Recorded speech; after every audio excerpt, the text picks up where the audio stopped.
3 años y medio después de lo que iba a ser una campaña relámpago en Ucrania, Rusia está en un gran lío. La estrategia del presidente ruso Vladimir Putin, tras fallar en una invasión que parecía segura, parece centrarse ahora en una guerra de desgaste numérica. Rusia tendría buenas posibilidades de ganar, ya que inició la guerra con uno de los arsenales más grandes de tanques, vehículos blindados, artillería y aviones del mundo. Pero Vladimir Putin parece no notar que el equipo ruso está siendo destruido rápidamente, y algunos analistas creen que pronto podría quedarse sin vehículos blindados y equipo vital. Pronto, es decir, en 2026. Por supuesto, podrías estar siendo bombardeado constantemente con pronósticos sobre cuándo exactamente Rusia tendrá que acortar la guerra. Analicemos cuánto equipo militar ha perdido Rusia, lo que aún posee y cómo esto podría influir en el futuro de la guerra en Ucrania y la geopolítica global. Comencemos con datos concretos de Oryx, una base en línea que rastrea y registra el equipo destruido y dañado de ambos bandos del conflicto. Rusia ha perdido más de 22.600 equipos militares hasta septiembre de 2025, el doble que Ucrania. Puede ser injusto compararlos, ojo por ojo. De esas, unas 13.000 pérdidas son vehículos blindados, con más de 4.100 tanques dañados o destruidos en 42 meses. Esto es solo lo confirmado visualmente con imágenes satelitales, drones de Ucrania y fuentes independientes. Las pérdidas reales de Rusia probablemente sean algo mayores, dado que un tanque dañado o destruido es bastante difícil de ocultar. Algunos analistas sugieren que los registros visuales constituyen entre el 80 y el 90% de todas las pérdidas de equipo. Estas cifras son particularmente impactantes cuando sabemos con cuántos tanques comenzó Rusia y lo que ha hecho desde entonces para mejorar ese número.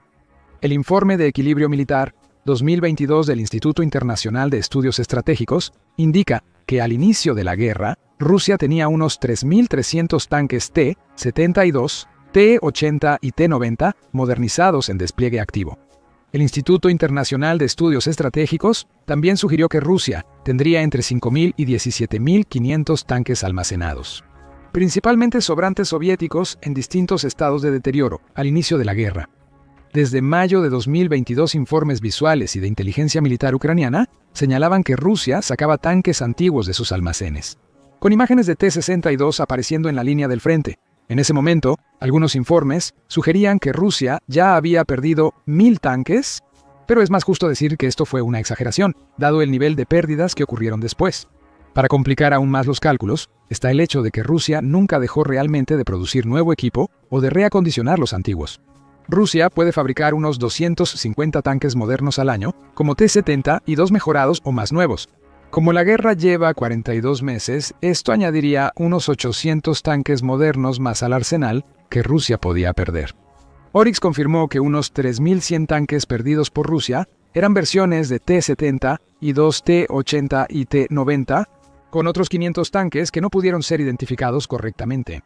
Aunque no se sabe cuántos de estos tanques tenía Rusia almacenados antes de que comenzara la guerra, es probable que Ucrania esté respondiendo con alrededor de 1.500 tanques contemporáneos, mientras que el resto son diseños más antiguos que simplemente se están usando como carne de cañón. Tras los reportes de T-62 en 2022, Rusia tuvo que desplegar T-34 en noviembre de 2024. El T-34 se utilizó en la Segunda Guerra Mundial más de 2 años y medio después de que inició la guerra. Eso debería indicar lo grave que es la situación. Tienes que sacar de almacenamiento un tanque, que literalmente es una pieza de museo, repararlo y luego enviarlo a un país que está usando equipo similar para defenderse. Luego está otro hecho simple, del que Rusia parece necesitar que le recuerden de vez en cuando. El equipo que está usando ahora probablemente sea de la más alta calidad que podrá conseguir. Esto se refleja en la continua baja en producción y restauración, según investigadores de 2 grandes plataformas de análisis militar. Las imágenes satelitales de las plantas de almacenamiento y reparación lo sugieren. Rusia pasó de reacondicionar más de 120 tanques al mes en 2022 a solo 35 en 2025. La razón es simple. Con más de 5.000 tanques almacenados, los primeros en usarse estaban en mejores condiciones y requerían menos reparaciones. Como Rusia no podía reponer la pérdida de tanques con su producción, empezó a usar tanques más viejos y deteriorados que requerían más trabajo. Esto empeoró porque Rusia gastó más dinero en conseguir materiales para reparaciones. Con tácticas antitanque ucranianas más efectivas, Rusia no logró recuperar suficientes tanques para reacondicionar modelos antiguos. La tasa de desgaste de tanques también, paradójicamente, aumenta cuando hay menos de ellos. El Estado Mayor ucraniano reporta que Rusia perdió 1.000 blindados por mes en la primera mitad de 2024 y más de 3.000 mensuales al final del año. El aumento en la tasa de desgaste se explica por la evolución de las tácticas con drones para destruir completamente los tanques en lugar de solo inutilizarlos o dañarlos. También porque hay menos presión sobre Ucrania por los vehículos blindados. Si los escuadrones de drones ucranianos avanzan más al frente, pueden destruir más tanques. Es como una vacunación. Mientras más vehículos blindados e infantería haya, menos efectivos serán los ataques de dron por las defensas y vigilancia acumuladas. Pero a medida que se pierden más y más tanques, los que quedan son presa fácil, y Ucrania puede usar tácticas más audaces para eliminarlos. El Instituto Internacional de Estudios Estratégicos ha hecho una evaluación devastadora. Rusia no tendrá suficientes tanques de batalla principales para llevar a cabo operaciones ofensivas efectivas, más allá de principios de 2026, si mantiene el mismo ritmo operativo y sufre las mismas pérdidas que en 2024. Eso ya ocurre en todo el frente. Rusia ahora depende menos de vehículos blindados al cambiar sus tácticas. En 2023 se informó que Rusia usaba ataques de oleadas humanas con poco o ningún apoyo de vehículos blindados. La mayoría de estos ataques fracasaron y casi destruyeron a las unidades rusas involucradas. En lugar de tanques, Rusia ha retrocedido tecnológicamente utilizando motocicletas de cross, scooters, motocicletas de la era de la Segunda Guerra Mundial, con sidecars y ciclomotores para acercar a sus soldados a la línea de fuego. Aunque pueda parecer gracioso visto desde lejos. Este repentino retroceso a estrategias que utilizan vehículos prácticamente sin protección o incluso sin movilidad significativa, significa que Rusia sigue hundiéndose en la pérdida inútil de soldados, tema que abordaremos más adelante en el video. Pero para entender la degradación de las capacidades de los tanques de Rusia, también es importante señalar por qué lo mejor que tiene no es ni de cerca tan efectivo como debería ser. Por ejemplo, consideremos los tanques modernos T-80 y T-90. En apariencia, estos tanques presumen capacidades comparables a los tanques de batalla principales occidentales estándar, con blindaje reforzado y reactivo, diseñado para anular el daño de la munición explosiva entrante. Al investigar más, ves que Rusia mintió para estar en la cima de los mejores ejércitos. El blindaje reactivo de los tanques podría no ser tan efectivo, ya que se halló que algunos solo tenían ladrillos de arcilla o contenedores vacíos, en lugar de los paneles Relikt, que son de los mejores. El tanque, que alguna vez fue aclamado como una fortaleza móvil y se decía que era prácticamente impenetrable, parece ser víctima de la vieja y conocida corrupción y propaganda rusa. Los tanques rusos son muy vulnerables a la guerra que usa Ucrania, con ataques desde arriba en vez de al frente. Verás, los tanques rusos están diseñados con un sistema de recarga automática incorporado en la torreta que almacena la munición de repuesto cerca, para que el sistema pueda tomarla y recargarla más rápido de lo que podría hacer una persona. Ese compartimiento de munición tiene un blindaje más delgado que el frente del tanque. En el combate tradicional, esto podría no importar tanto cuando las balas y la artillería vuelan en una simple curva parabólica directamente hacia el vehículo. Pero los drones pueden maniobrar alrededor del blindaje y apuntar con precisión a las ópticas vulnerables, los compartimientos del motor o el almacenamiento de munición. Esto significa que un solo dron podría, en teoría, destruir un tanque completo, especialmente cuando no está protegido contra la artillería entrante, como sus especificaciones sugerirían inicialmente. Rusia ha dependido de mostrar el tanque T-14 Armata, considerado revolucionario, pero que nunca participó en combate. Cuando el primer T-14 Armata desfiló por Moscú en 2015, las declaraciones que salieron del Kremlin fueron audaces. Rusia planeaba fabricar cientos de estos nuevos tanques al año, con un pedido inicial de más de 2.300 entre 2015 y 2020. Unos años después de eso, parece que la meta se redujo a solo 20 unidades de prueba. Rusia afirma que su cantidad de T-90 basta para disuadir amenazas de Alemania, Francia, Estados Unidos y Reino Unido, que usan tanques occidentales de época similar. Tras 3 años y medio de guerra, no hay señales ni de vehículos de prueba cerca de Ucrania. Los primeros informes de abril de 2023 sugerían que Rusia finalmente estaba desplegando su tanque más moderno en la línea del frente, o al menos cerca de ella. Informes posteriores señalaron que el tanque reacondicionado con protección extra contra drones solo se usaría para probar armamento y dar apoyo de fuego mínimo. Para las campañas existentes, en septiembre de ese año, los informes confirman que Rusia retiró todos los Armatas de Ucrania. Aunque no hay una razón oficial para esto, los culpables más probables son probablemente simples. 1. Se estima que la producción limitada del tanque es de solo 20 unidades, y no está claro cuántas de esas están completamente equipadas para su despliegue.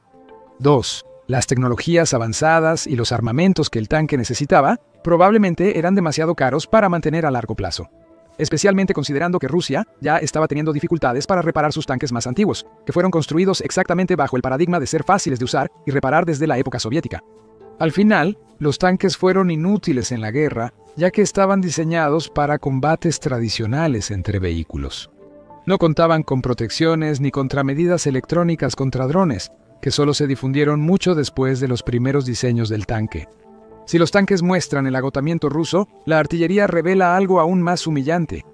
Reuters informa que Corea del Norte suministra hasta el 100% de los proyectiles de artillería usados por unidades rusas en Ucrania. Deja que eso te caiga el 20. El supuesto segundo ejército más poderoso del mundo tiene al menos 6 unidades completamente dependientes de municiones provenientes de una de las naciones más aisladas y empobrecidas del planeta. El informe indicó que Corea del Norte envió a Rusia contenedores con entre 4 y 6 millones de proyectiles de artillería en año y medio. En comparación, se estimaba que Rusia tenía una producción nacional de casi 3 millones de municiones de artillería por año, lo cual es más que la totalidad de la OTAN combinada. Y aún así, las fuerzas rusas están utilizando aproximadamente 10.000 proyectiles por día, en comparación con los 2.000 que utiliza Ucrania. Esto es unos 365 millones más al año que la producción nacional. El informe de Reus indicó que no se alcanzaron los objetivos de producción para 2024, con Rusia fabricando solo 23 millones de proyectiles. El primer año de la guerra usó unos 11 millones de proyectiles, probablemente agotando los suministros reales. Fallar un objetivo de producción en 25% podría ser fatal, cuando la artillería era vista como la única ventaja clara de Rusia al desacelerarse la guerra y entrar en desgaste. Que la artillería disparara fuera del alcance de drones y dañara infraestructura vital permitía a Rusia presionar al ejército ucraniano para abandonar puntos estratégicos. Al final, eso no ocurrió, y Rusia tuvo que depender de Corea del Norte para importar artillería e incluso personas. Aquí es donde se vuelve patético. La mitad de los proyectiles norcoreanos ni funcionan. La inteligencia ucraniana indica que estas municiones fueron fabricadas en los 70 y 80 y solo inspeccionadas parcialmente antes de enviarse desde almacenes antiguos a Rusia. Rusia debe hacer inspecciones extra para asegurar su funcionamiento, algo para lo que el complejo militar industrial, ya casi colapsado, no tiene capacidad. Corea del Norte actúa como Europa con Ucrania, manda equipo viejo a Rusia y espera que sirva. Pero hay una diferencia significativa entre el control de calidad de Corea del Norte y el de Alemania, Francia, el Reino Unido, Dinamarca o cualquier otro país de la OTAN, que ha pasado años y millones de dólares manteniendo el equipo que eventualmente fue donado a Ucrania. Rusia enfrenta la crisis de calidad de la forma más rusa, lanzando más municiones defectuosas y esperando que la cantidad compense el mal control de calidad. Documentos estatales disponibles públicamente revelaron que Moscú está apresurándose desesperadamente para completar una nueva planta de producción de trinitrotolueno y ciclotrimetilentrinitramina en Siberia. Esto indica que los suministros existentes son lo suficientemente bajos como para ser preocupantes. Que la fábrica esté a 2.900 kilómetros al este de Moscú muestra la poca confianza de Rusia en sus defensas. La industria de la aviación de Rusia también enfrenta lo que solo puede describirse como un colapso total. Meses después de iniciada la invasión, el gobierno anunció que podría comprar más de 1.000 aviones civiles para aerolíneas antes de 2030. Tras 3 años de guerra, las fábricas solo produjeron 5. La situación se volvió tan mala que en 2025 el gobierno redujo los objetivos de producción de aviones a una fracción de la promesa inicial y disminuyó el gasto en la producción de aviones. Debido a los retrasos continuos y los desafíos de fabricación, el panorama de la aviación militar es aún más preocupante. RAND reportó en 2024 que la Fuerza Aérea Rusa operaba a menos del 75% de su capacidad antes de la guerra. La Fuerza Aérea Rusa hacía más de 150 salidas diarias, exigiendo al máximo a sus aviones más antiguos. Por lo tanto, RAND estimó que Rusia estaba perdiendo activamente un total de 60 aviones solo por su uso excesivo y la falta de mantenimiento adecuado. El complejo militar solo adquiere unos 25 aviones nuevos al año, incluyendo 20 cazas ahora principales lanzadores de bombas planeadoras. No fueron la garantía de superioridad aérea que debían ser. La crisis de la aviación civil y el problema militar agravan las pérdidas. Aunque las dos industrias son técnicamente separadas, las refacciones, el mantenimiento y las tecnologías que van dentro de los aviones no lo son. Rusia, sancionada por Occidente por más de 3 años, ha perdido gran parte del acceso a piezas para ambos tipos de aeronaves. Además, la falta de capacidad de ingeniería, sumada al hecho de que las personas que podrían trabajar en la industria están muriendo en la guerra o huyendo del país en masa, significa que Rusia ya está trabajando horas extra para reemplazar los aviones occidentales con aeronaves producidas localmente. Ucrania ha afectado la capacidad rusa de desplegar aeronaves al atacar aeropuertos y bases aéreas cercanas a la frontera. Esto incrementa el tiempo de vuelo en cada misión rusa. Además, obliga a Rusia a usar otro recurso que comienza a agotarse: las defensas aéreas. El S-300 y, menos comúnmente, el S-400 representan la cima de las defensas antiaéreas de Rusia. Diseñados para detectar e interceptar aeronaves de la OTAN desde la década de 1970, ambos sistemas están empezando a mostrar su antigüedad. Aunque son clave para las defensas rusas, Ucrania ha destruido varios lanzadores y radares S-300 y S-400 desde que empezó la guerra. Oryx ha confirmado visualmente más de 30 sistemas y un total de más de 340 misiles tierra-aire destruidos desde que empezó la guerra. A la vez, los S-300 exportados resultaron incapaces de defenderse ante amenazas occidentales avanzadas. Supuestamente, Israel logró desmantelar los 4 sistemas que Rusia vendió a Irán, aparentemente sin ninguna dificultad. Rusia cambió algunas estrategias iniciales, con resultados mixtos. A inicios de 2024, ciertos S-300 pasaron de defensa aérea a ataque terrestre.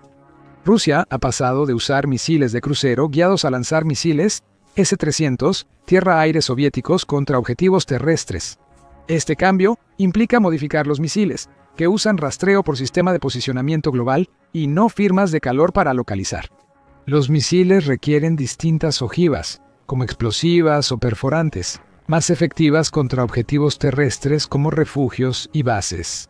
Este cambio repentino apunta a uno de 2 escenarios. Primero, Rusia ingenuamente creyó que tenía suficientes sistemas de defensa aérea domésticos como para poder dedicar algunos a fines de ataque. Segundo, y más probable, su producción nacional de misiles se estancó y debía complementarse. Sin embargo, se cuestionó la precisión de los S-300 reinventados, ya que no fueron diseñados para ese fin. En todo caso, Rusia comenzaba a quedarse sin sistemas de defensa aérea, lenta pero seguramente, como muestra que tuvo que mover sistemas desde Kaliningrado a bases cercanas. Además de la falta de equipo, Rusia enfrenta una grave crisis de recursos humanos que podría ser más paralizante. Rusia planeó establecer 15 nuevas escuelas de entrenamiento militar para abordar una escasez crítica de oficiales, pero solo se confirmó que 2 de ellas realmente estaban en marcha. El ejército ha perdido más de 1 millón de soldados desde el inicio de la guerra, haciendo de la guerra en Ucrania uno de los conflictos más mortales del siglo XXI. La duración y pérdida de vidas causaron escasez de mano de obra en el país, afectando al complejo militar industrial. Funcionarios rusos reportaron escasez de entre 160.000 y 40.000 trabajadores e ingenieros. La estimación más baja indica que se requieren 80.000 ingenieros solo para mantener la producción actual. Lo más revelador es la demografía de los trabajadores en la industria. La edad media de los empleados de la manufactura militar era de 45 años en 2021, y solo el 16% tenía menos de 29 años. El envejecimiento laboral y las bajas masivas generan un círculo vicioso. Rusia requiere más equipo para reemplazar pérdidas, pero no tiene suficientes trabajadores calificados para aumentar la producción y pierde personal que podría capacitar o ser nuevos empleados. Estas carencias militares se deben a una realidad económica. Rusia no puede sostener esta guerra mucho más tiempo. Los ingresos del petróleo y gas, principal fuente de Rusia, cayeron 35% en mayo de 2025 respecto al año anterior, mientras el gasto en defensa consume el 40% del presupuesto federal. Esto genera una situación insostenible. Rusia necesita más gasto militar para reponer pérdidas, pero sus ingresos caen por sanciones y cambios en el mercado global. El Kremlin anunció recortes de gastos para 2026, admitiendo que Rusia no puede mantener el ritmo actual. No solo presenciamos escasez de equipo o falta de presupuesto. Rusia ha trabajado intensamente desde 2022 tras fallar en tomar Ucrania rápidamente. Ha subestimado el potencial defensivo de Ucrania y el nivel de donaciones que Occidente daría al percibir la guerra si dura lo suficiente para llegar al desgaste. Para Occidente, las donaciones permiten enviar a Ucrania equipo que pensaban desmantelar. Ese equipo detendría el potencial industrial ruso y cualquier desarrollo nuevo de los complejos militares occidentales. Tener un campo de pruebas real en la línea del frente ucraniana acelera mucho la investigación. Todos ganan económicamente para la OTAN. Si no hay cambios, las hostilidades podrían disminuir a finales de 2025 o principios de 2026 por la escasez de tanques, vehículos blindados y artillería. Rusia tendría dificultades para lograr algunos avances importantes y mantener la ilusión de poder antes de que termine el año, o podría perder los pocos aliados que tiene actualmente. Esto deja a Putin con decisiones difíciles. Puede reducir las operaciones militares para preservar el equipo, o mantener la intensidad y enfrentar el agotamiento total en 2026 o no Minsk-Samayo. O Rusia podría acercarse a las discusiones de paz sin subterfugios, lo que degradaría su poder interno. Podría ser derrocado por el sistema que él mismo creó. Gracias por vernos. Para entender cómo Ucrania ha logrado destruir sistemáticamente las capacidades militares de Rusia, revisa nuestro análisis sobre las tácticas innovadoras de guerra con drones de Ucrania. Mantente al día con la guerra moderna y análisis militares globales, suscribiéndote a El Show Militar para ver videos diarios.